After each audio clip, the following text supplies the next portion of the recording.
ನಮಸ್ಕಾರ ಎಲ್ಲರಿಗೂ ನಮ್ಮ ಶಶಿ ಮನೆ ಊಟ ಚಾನಲ್ಗೆ ಸ್ವಾಗತ. ಈಗ ನಾವು ಸೋಯಾ ಚಂಕ್ಸ್ನ ಮಾಡೋದು ಹೇಗೆ ಅಂತ ನೋಡೋಣ. ಇದಕ್ಕೆ 1 ಕಪ್ ಸೋಯಾ ಚಂಕ್ಸ್ನ ತಗೊಂಡಿನಿ.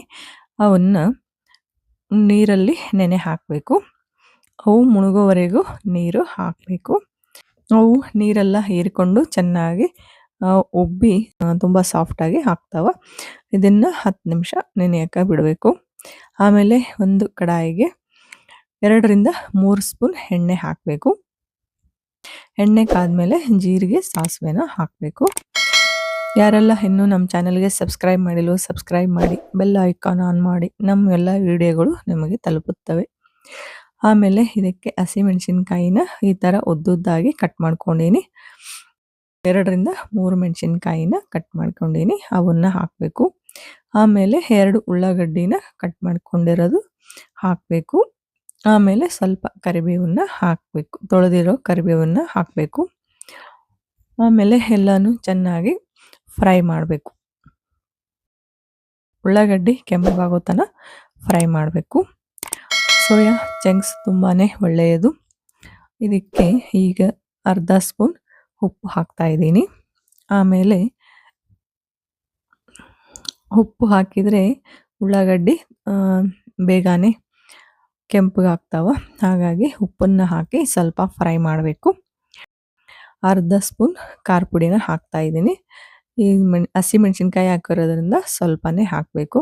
ಆಮೇಲೆ 1/2 ಸ್ಪೂನ್ ಅರಿಶಿಣ ಹಾಕ್ತಾ ಇದ್ದೀನಿ. ಆಮೇಲೆ ಸ್ವಲ್ಪ ಜೀರಿಗೆ ಪೌಡ್ರನ್ನ ಹಾಕ್ತಾ ಇದ್ದೀನಿ. ಈಗ ಎಲ್ಲಾನು ಚೆನ್ನಾಗಿ ಫ್ರೈ ಮಾಡಬೇಕು. ಎಲ್ಲಾನು ಕಲಿಯೋ ಥರ ಕಲಿಸ್ಬೇಕು. ಆಮೇಲೆ ಇದಕ್ಕೆ ಸ್ವಲ್ಪ ಸೋಯಾ ಸಾಸನ್ನ ಹಾಕ್ತಾ ಇದ್ದೀನಿ.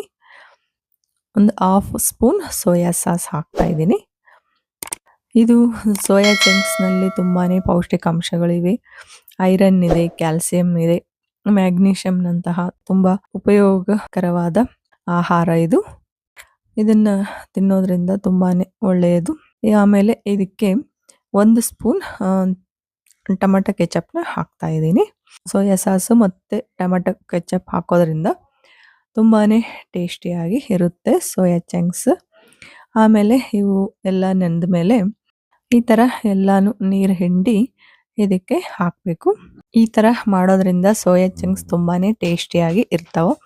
ಇದನ್ನೊಂದ್ಸಲ ಟ್ರೈ ಮಾಡಿ ಹೇಗಾಯ್ತಂತ ನನಗೆ ಕಾಮೆಂಟಲ್ಲಿ ತಿಳಿಸಿ.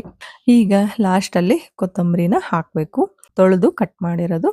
ಇದನ್ನು ಹಾಕಿ ಒಂದು 2-3 ಸೆಕೆಂಡು ಈ ಥರ ಫ್ರೈ ಮಾಡ್ತಾ ಇದ್ದರೆ ಅದು ಒಳಗಡೆ ಎಲ್ಲ ಖಾರನ ಹೀರ್ಕೊಳ್ಳುತ್ತೆ.